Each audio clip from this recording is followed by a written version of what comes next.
31 janar. Mos ki turp. Prandaj, të mos kesh turp për dëshminë e Zotit ton dhe as për mua, të burgosurin e tij, por hiq keq bashkë me mua për ungjillin, sipas fuqisë së Perëndis, të atij që na shpëtoi dhe që na thirri me një thirrje të shenjtë.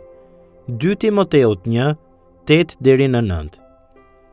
Është shumë e lehtë të kesh turp. Të kesh turp për mjeshtrin, për shërbëtorët e mjeshtrit dhe për mesazhin e mjeshtrit. Prandaj, është një sfidë e madhe të dëgjosh se si Pali e nxit Timoteun dhe ne me fjalët të mos kesh turp.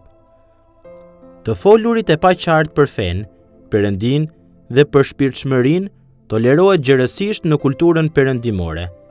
Ne shpesh dëgjojmë ose lexojmë lloj-lloj deklaratash të paqarta, të cilat duket se janë disi të lidhura me ungjillin.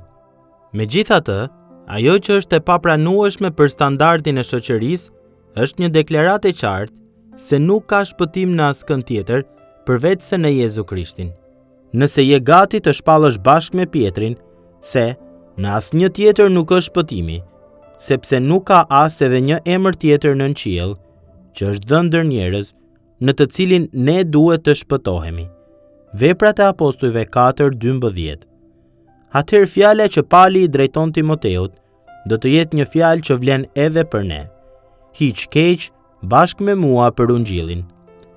Në një farë kuptimi, ftesa e Palit për t'u bashkuar në privilegjin e vuajtjes për ungjillin është shqetësuese për ne.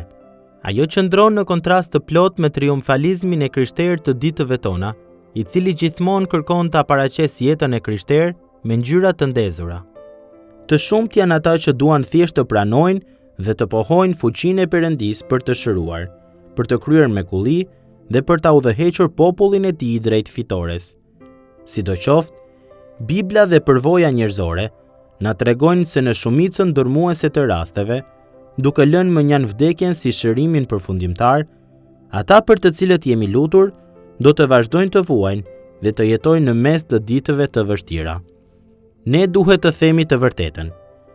Sipas fjalëve të John Newtonit, i krishteri duhet të kalojë në çdo vështirësi, rrezik dhe mundim, dhe gjithmonë ka më shumë sprova te i horizontit, sidomos nëse duam të rrim besnik thirrjes për ta predikuar ungjillin deri në fund të dheut.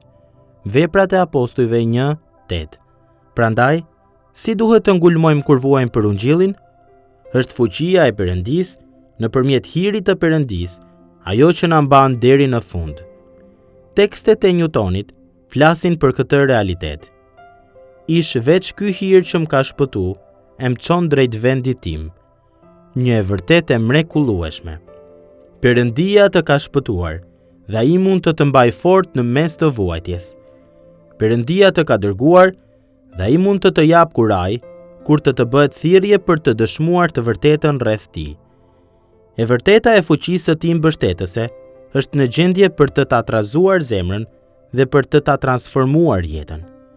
Në mes të ditëve të vështira dhe plot dyshime, ti mund të kapesh pas këtij realiteti si një fortesë për shpirtin tënd.